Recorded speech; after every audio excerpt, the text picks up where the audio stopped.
Welcome to QCC's Face the Region. Face the Region is produced by Quinsigamond Community College to assist our region in attaining educational, economic, and personal prosperity. Now, here's your host, WCRN's Hank Stoltz. Good afternoon, I'm Hank Stoltz, and this is QCC's Face the Region on News and Talk Radio, AM 830 WCRN.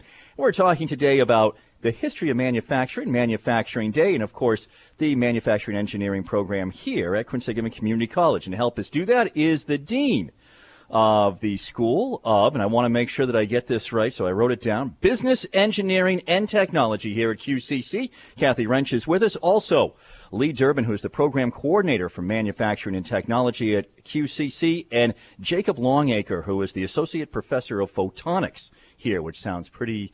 I have no idea what that is. So I'm excited to find out exactly what photonics is. It sounds very Star Wars to me, but Dean Wrench, if we could start with you, please, just to kind of give us a little bit of an overview of the program here at QCC. And we'll have you move right up to the microphone as I'll turn that up a little bit. So, Hank, the first thing I want to say is when we talk about manufacturing here at QCC, we're talking about a family of programs that supports a very strong industry of research and development and production here in Massachusetts. So manufacturing in the old days, I think, was considered to be a kind of a dirty, dark, and dangerous kind of job. All of us have memories of companies, many here in Worcester, that employed hundreds of people on 3 shifts, and they were doing a lot of hot and heavy work. Manufacturing has changed dramatically in those years, and now most manufacturing facilities are working in highly automated environments with equipment that is being programmed by skilled CNC programmers and is run on an IT backbone and sometimes managed remotely, actually. So we're talking about a very different environment. Yeah, Lee, why don't we pick up on that? I mean, that's a great point. I guess we sort of think of our fathers or our grandfathers' factories. Worcester's a great example of that. You know, you grabbed your lunch pail in the morning, you went out, there was 3 shifts that were running, and it was really the backbone of industry. And it was a place in which you could have, an accident. It was, as Kathy described it, kind of a dirty or dank place. No longer. Tell us a little bit about some of the changes and the ways in which the QCC prepares students for that. Well, thanks for having us back, Hank. It's different from it was 30 years ago. The requirements of customers now, they require very safe working conditions. I mean, that is utmost of importance. So you have within manufacturing companies, you have people that everybody is involved in the safety of themselves and each other. Then you have quality systems in place, a lot of statistical mathematics going on. How do you maintain and track quality? Then you have the technology side and the communication side. The technology side you can teach to anybody, but it's that communications, that awareness, that safety, that ethical responsibility that exists in modern manufacturing environments that is paramount to clients and companies. I think one of the other things that I keep hearing is that, that manufacturing has left. And then I hear quite often over the last few years that manufacturing is making a big comeback here, particularly in central Massachusetts. From your viewpoint here at QCC, is manufacturing coming back to central Massachusetts? It is. It's not flooding back, but the high technology manufacturing is certainly growing and coming back. The low consumable manufacturing is still predominantly an offshore type of arrangement, but certainly in Massachusetts especially, we are heavily involved in the high-tech manufacturing field, like the up-and-coming photonics industry. Oh, well, that seems like a perfect lead-in then for us to bring Professor Jacob Longacre in. So what is photonics? So this is something that is, not new, but is certainly upcoming, more jobs coming into that sector. And what we'll do is we can just move that right over. Well, thank you for having me. And basically, photonics is the expansion of optics. It's dealing with all the old concepts of optics and all those components of dealing with lenses and things like glasses and binoculars and all those things that we're familiar with. but then it's expanding into all the fiber optics and lasers and all the advanced imaging equipment that is being applied today in so many different areas. I mean, certainly it's in communication, and we're dealing a lot with even things like imaging and processing on drones. And so you have a lot of different systems where you're combining some very advanced optical capabilities with processing with all these different other aspects, like being able to transmit the information at high data rates through RF signals and fiber optics. And so it's actually playing, the optics is now playing in a lot of different areas and playing a lot closer with all the different technologies that are coming up, from the software processing to the hardware to the physical actual control of things, from sensors to actuators and so forth. All that gets intertwined. And so they, someone along the way, I think it might have even been GE, decided that instead of going with just the more traditional term of optics, that they would use photonics and cover a wider spectrum. So if a student comes to QCC, goes into a photonics course, what are they preparing for? What are the job opportunities? It sounds as if there's a million different opportunities out there. There's a number of different opportunities in the Worcester and the Southbridge areas. There's certain ones that are very high-tech in the laser areas, things like what IPG is doing with fiber lasers. There's also quite a few jobs in the optics areas, from different fiber optic work that different groups are doing to some sunglasses work and things like that. So it really runs the gamut these days, from the very high-tech and new to the more traditional that's still relatively new because of the newer manufacturing and production techniques that allow what used to be done by a large group to be done by a much smaller manufacturing process. So, Kathy, I mean, here at QCC, really, it seems as if it is so broad then when it comes to particularly not just the business part of it, but the engineering and technology, where students can go and what they can do. But it does seem as if then there's a number of opportunities right here for them to stay in the area. Absolutely. So let me talk to you first about what we do here at QCC to support this whole field. So again, as I mentioned earlier, manufacturing is about everything on the continuum, from the research and design, what the engineers are trained to do, to the production and the manufacturability of an idea. So people who are working in manufacturing and have been trained in manufacturing engineering and manufacturing technology often can look at a design that an engineer has done and say, we can't build that. They've got to work together. So on the manufacturing side, those people understand what can actually be produced and how to do it in the most cost-effective way with the best materials possible. On the engineering side, they're generating the ideas and the initial designs, but they've really got to work together. So here at QCC, we have an engineering program. Students can come here, do 2 years, and then transfer on to one of many fine engineering institutions. Most people are aware of our very strong transfer relationship with WPI, but it extends far beyond the Worcester borders. We're sending students to UMass Amherst, actually to all the UMass campuses, and to many, many institutions beyond outside of Massachusetts. We also have a very strong electronics engineering technology program. That's where our photonics effort sits. We also have a very strong mechatronics program. That's the intersection of mechanical and electronic systems, and that really prepares people to go into positions in industrial maintenance, industrial robotics, kind of working with the robotics in a manufacturing facility. And we have our manufacturing technology program. So we've got kind of a continuum of programs in that field. In addition, we have an IT, information technology, computer systems engineering, which is really critical in advanced manufacturing because everything is working off an IT backbone. Everything's connected by a network and everything's working with each other on a network. So we have lots of ways people can enter the field. All right, let's pick it up with that manufacturing technology component when we return right here with our panel on QCC's Face the Region on News and Talk Radio, AM 830 WCRN. QCC's Face the Region continues on News and Talk Radio, AM 830 WCRN. We're talking about manufacturing. We're talking about photonics. We're talking about technology. We have a wonderful panel here from a QCC to do just that and tell you about some of the great opportunities that are here and some of the, some of the ways in which you can get some very good jobs and stay right here in central Massachusetts as well. The dean for the School of Business and Engineering and Technology is with us. Kathy Wrench is here. Jacob Longacre, who is Associate Professor of Photonics, is with us. And we're going to pick up our conversation with Lee Durbin, who is the Program Coordinator for Manufacturing and Technology. And Lee, I mean, is that, as we've been talking about this, manufacturing, technology, as much as there is IT, as much as it moves ahead, there's still a real hands-on component? And is that some of what you're doing with the manufacturing and the technology? Oh, yeah, absolutely.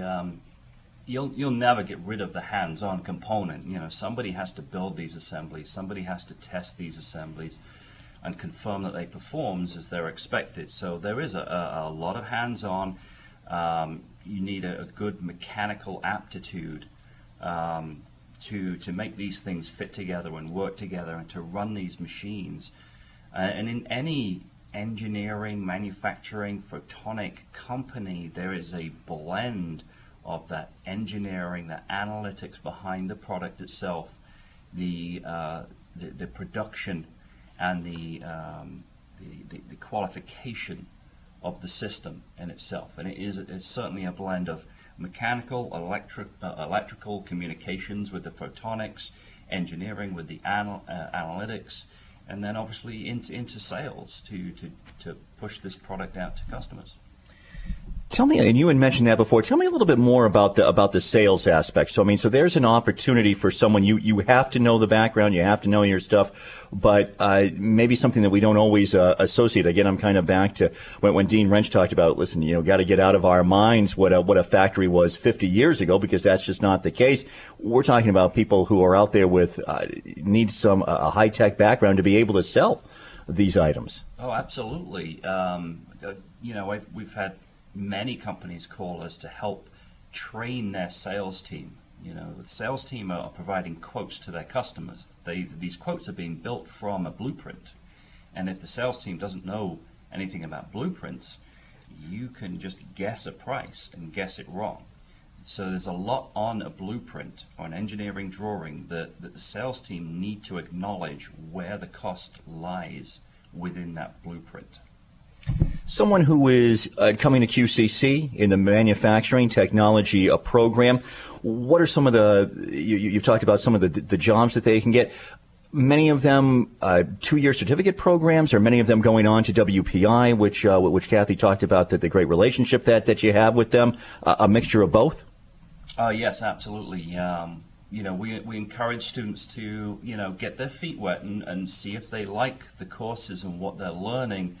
What we do very well at QCC is we build our certificate programs to immediately kind of get them into the associate, so they can just do another year to get their associate's degree. So they don't waste any of these credits. It's all stackable, and therefore stackable to a 4-year institution. So we want them to go out into industry. We want them to pursue a continued education and go as far as they want to go. Kathy, that seems very much that community colleges really, and Quinsigamond Community College in particular, of course, community is such a big part of it. This is opportunities that people have who are coming from this area, going to college here, and then are able to raise their families, if they wish, right here to be able to get some of these jobs as well. I wanted to get into some of the events that are coming up and some of the great highlights that are happening here as well. But maybe one more time, just a little bit of that overview of manufacturing, some of those jobs that are here, the way in which graduates can go out and get some of those jobs in their respective fields. Sure. So I want to just give you kind of a statewide perspective on the number of manufacturing establishments establishments and the number of jobs, the employment overall. So a report was just done this past year in which 5,300 manufacturing establishments were identified in Massachusetts, employing over 200,000 people. So we're talking about a sector that is actually the sixth largest employment sector in the state. Most people don't realize that about manufacturing because most manufacturing companies are less than 50 people. We don't have the great big manufacturing companies anymore that employ hundreds and hundreds. So we drive by lots of buildings. We don't even realize what's going on the other side. For our students here, if we're talking about central Massachusetts, there are lots of opportunities. In fact, it is true that we get more requests from employers than we have graduates to fill the jobs. Many of our students come here and are already working and are looking to expand in their own companies, but we have lots of other students who are looking to make the move, but obviously not enough to fill the demand. Yeah, I'm actually surprised at that. I didn't realize. So right now, if there is anybody who is listening and this is a hot field then to get into. And it would be good for them maybe to kind of check out. And I think as Lee was saying just a moment ago, you can take some of these courses. You may not know, or you may think that you know, but it turns out that there may be something else that you like as to where it leads you. That's right. Can I also add that we are opening our new Quest building, Engineering, Science, and Technology.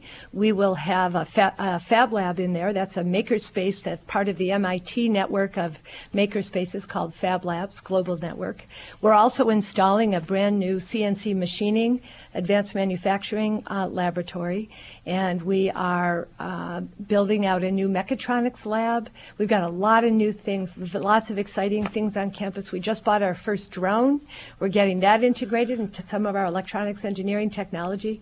So there's a lot of fun things to be doing when you're on our campus. Jacob, are you in charge of the drone? I'm in charge. A drone. Okay. Well, listen, I've got to tell you, we got a minute or so here. Why don't we hear a little bit about the drone, and then maybe we'll have to carry it over into the next section. I'll have you get a little closer there. Sure. Building on what Lee was talking about, to me, a lot of the work that we're doing really involves more and more integration of the different areas. And to me, the drone is a great example because it's something that requires aerodynamics, it requires electronics, it requires imaging. It has all those things tied together in a really impressive package. And some of these things are moving very quickly. And it's interesting to me on the level of what they can actually put together and then the production requirements for this, because you have to have people that can work on a lot of different areas and not be forced to just say, I can only work on this and then I have to stop. So if you're building it, troubleshooting it, working out how that's manufacturable, you have to be very cognizant of how all these different technologies that we tend to look at in narrow pipes, you have to be able to see how they play together.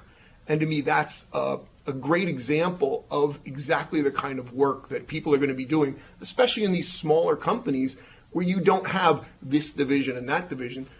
You have to be able to handle a lot of different capabilities at the same time. Straight ahead, I think we're going to talk a little bit more about that, but also we want to make sure that we leave plenty of time so that we can tell you some of the great events that are coming up here at QCC. If we piqued your interest, ways in which you might want to find out more about engineering, about technology, about manufacturing, all happening here at Quinsigamond Community College. And this is QCC's Face the Region on News and Talk Radio, AM 830 WCRN. I'm Hank Stoltzen. This is QCC's Face the Region on News and Talk Radio, AM 830 WCRN. Our panel today is the Dean of Students for the School of Business, Engineering, and Technology here at QCC. Kathy Wrench is with us. Also, Lee Durbin is with us, Program Coordinator for Manufacturing and Technology, and Associate Professor of Photonics here at QCC. Jacob Longacre is with us. We've been talking about manufacturing. We've been talking quite a bit over the last several minutes about the great opportunities, not only here at QCC, but the way that those opportunities tie into the great opportunities with jobs in the area. But Kathy, there's also a great way through events. Business, a manufacturing day, for example, was just held at QCC. for people to kind of come and get a taste? Maybe we'll start there. Manufacturing Day is something that has been going on for how many? It keeps growing, but for how many years now? So QCC has been involved in Manufacturing Day for the last 3 years. It's actually part of a national movement, and we got in early. This year, there are over 2,000 events posted on the National Manufacturing Day website. We use it as an opportunity to really get people pumped up about all the really great and interesting and fun things that we're doing in the entire STEM field, because all of it, as Jacob said earlier, is connected. So Manufacturing Day was a huge success for us this year. We posted on the Manufacturing Day website, and in less than a week, we had over 150 high school students registered. That is not counting the QCC students that have been that were also invited to come. So we ended up with well over 200 students participating in a whole range of activities that day. Wow, so it really has grown quite a bit then from last year. That's going to be double. Right. Last year, I think we probably saw about 80 or 90 total. Oh, so more than double. 50 from local high schools, and then about an equal number from our own programs. Kathy, people have been listening today, and there are things that clearly, when people hear about robotics, I think that gets people excited. So many kids in high school now through their robotics. But somebody hears about the QCC drone. I think that gets people excited. They want to find out more about that. What's the best way for potential students to be able to contact you? And are there some other events like a Manufacturing Day coming up that maybe they can come and check out the school? Yep. So I know we're already planning our spring event for the School for Business Engineering and Technology, which will be a very hands-on Saturday morning event, very hands-on. We'll get people in our labs. They'll meet faculty. They'll get to do a lot of different things to experiment, get to see what they might be interested in doing. That's kind of a long-range one. They are always welcome to come through our admissions office and take tours. We have set up classroom visits if they want to sit in on a specific class or just get a sense of what goes on in a certain program. We can always do that.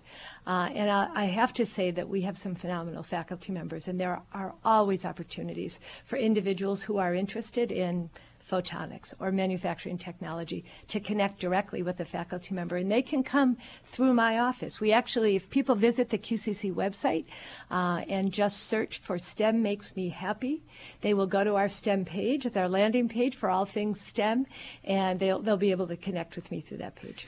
Lee, from your standpoint, the value of something like Manufacturing Day and the way in which you're able to connect with people? I think the immediate value is to show high school students, even middle school students, parents, guidance counselors at school, give them a little taste of what advanced modern manufacturing involves. Because anybody from, our generation and beyond, they have a very different opinion of what that working environment's like and what you need to be capable of in your mathematical functions. It's no longer swinging a hammer. It's very much code writing, setup, statistics, trigonometry, communication, showing up on time. It's all that stuff that is vitally important to employers. So for the students that came to Manufacturing Day, I think they got a sense of how it would, I guess, define their opinion on what manufacturing is, and not their parents' opinion. But we do enjoy parents and guidance counselors coming to see us as well. But just want to bust up some of those preconceptions that may be out there. Boy, that's great. Jacob, when you find students in your class, Lee was just talking about, strong math background might help. Is there anything for that student that in their background that might be more beneficial? Is it? I think for me, the biggest thing that students can have that benefits them throughout the STEM area is curiosity, excitement, and what we're trying to get to them is the idea that if they have that excitement, if they have that curiosity, that we're in a world now that with things like additive manufacturing and computer-aided design and capabilities like that, they can make a lot of things pretty quickly. You can come up with a concept and create something. And because of that, if it doesn't work perfectly, you can make it again. there's a lot of that concept, much more of try it, see if it works, and then improve it. It's an iterative process of making it better and better, as opposed to a more traditional process of we need to make a mold, the mold is expensive, therefore we really, really have to get it a certain way, and it's incredibly hard to change. So there's a lot of that capability today that if we can present to the students that you're curious, you're interested, we'll show you ways that you can develop things pretty quickly. You can start building things pretty quickly. Boy, our time has just gone so quickly. Why don't we give the last word to the dean of the School of Business and Economics and Technology in about 30 seconds. Everything that we didn't cover that we need to know. Oh wow, let's see. Where do I start? So one thing I want to say is that we really want to encourage lots of people to explore. College is about exploring. We're looking for, as Jacob said, curious people, people who like to tinker, people who like to make things, even if they're making clothing, bread, whatever. People that are makers would be very interested in what we have going on in the School for Business Engineering and Technology. We would like to invite them all to come check us out. Fantastic. Come and check it out. Kathy, thank you so much for being here. Dean Kathy Wrench with us. Also, Jacob Longager, thank you, Associate Professor of Photonics. And Lee Durbin, thank you for being with us as well, the Program Coordinator for Manufacturing and Technology right here at QCC. And as always, thank you for joining us on QCC's Face the Region on News and Talk Radio, AM 830 WCRN. This has been Quinsigamond Community College's Face the Region with your host, Hank Stoltz. Join us again next weekend on AM 830 WCRN.